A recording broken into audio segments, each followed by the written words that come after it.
My name is Carl DeMars, and I am a internal medicine physician here in Brunswick, Maine. I've been a primary care doctor until 2018, when I changed over to doing palliative care. In addition to that, I do administration. I'm the senior medical director of our physician group, which is about 26 practices and about 140 providers. We do have 4 primary care practices with about 25 providers total, providing care to about 20,000 population here in the mid-coast of Maine area. My dyad partner, her name is Jana Perel, and she's the senior director for administration of the practices, saw this product at a conference and set up a webinar phone call for us to be on to watch and demo it. And certainly we were excited to think that we could actually have a tool to capture the CCM codes, which were pretty onerous in their requirements from CMS. Not many people were actually out there using these CCM codes. And we saw this as a way to actually operationalize and pay for our care management teams in our primary care practices.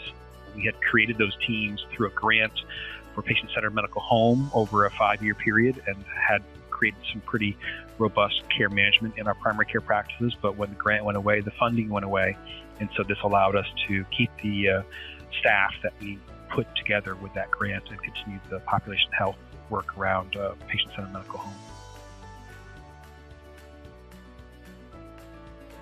Yeah, certainly I think that CMS did get the message that this was a little bit too big of a lift administratively, so they've eased some of those requirements, and we have been steadily increasing our participation with our patients in our primary care practices. I did a quick look at, what is our utilization right now, and each care manager basically has around 60 to 70 patients on their caseload, and about 75% of those are billable in any one given month.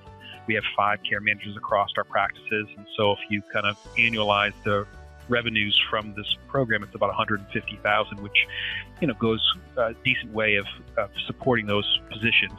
Our care managers don't only do CCIQ work, they do other care management work, so this does allow them to track and keep a hold of care plans and the work they're doing with those patients. Yeah, there was some initial barriers. I think certainly primary care providers are feeling relatively overloaded with all the varying demands they have on their day. And so this had to be a win-win for the providers to buy into utilizing the program.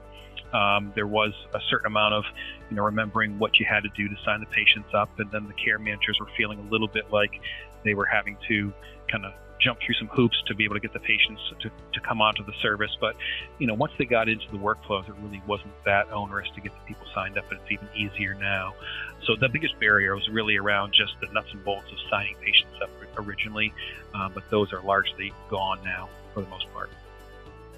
I would say it's a relatively low bar for the rank and file provider. They basically have to identify the patients and then understand that they may be getting data when they see the patient. So when I was doing primary care, I had quite a few diabetics on my panel, and the care manager would place in front of me the graphs of the blood sugars that the patients had sent in, so I could actually quickly see what the control was for my diabetic. And so that was, again, welcomed by the providers. So really, for the typical provider, it's not a big knowledge base or anything you need to know. It's mostly the work on the care manager that gets facile with the program.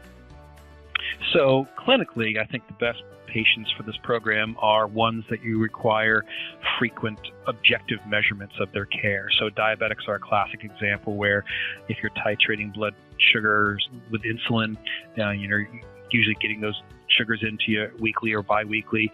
It's very helpful to have this tool. Blood pressure titration, again, getting numbers sent to you to be able to see trends is very, very helpful. And I think probably the most clinically important for keeping patients out of the hospital is CHF patients, because if they can send their daily weight and their subjective feelings of breathlessness, you can, intervene before they end up going to the emergency room and needing to be admitted. So those are the 3 big groups that I think clinically are the most appropriate. And then you've got the really complex patients, the ones that are coming out of the hospital for the 3rd time, transitions to care management. Enrolling those patients tends to be very worthwhile. And they're the ones that are actually taking a lot of the staff's time because they're calling all the time, and capturing those minutes is very helpful to kind of continue to build the bigger teams needed to do modern primary care. So Ideally, they're coming from a multitude of places. One is they're coming from the provider themselves, and they see the clinical help the tool can give. So providers themselves are referring patients into the program, but also utilizing some of your population health tools to see who your diabetics that are not controlled are a good way to find patients that would be appropriate. Using your tools to find CHF patients that are in the hospital a number of times would be very appropriate for those patients also. And then as you're having we have a new hypertension protocol where our care managers and nurses are titrating medicines, and those patients can easily be signed up. In addition to those, I think, again, the TCM patients are being signed up, and the care managers themselves, they have meetings to talk about patients that are, bubbling up from other sources. They oftentimes can be signed up for the tool also.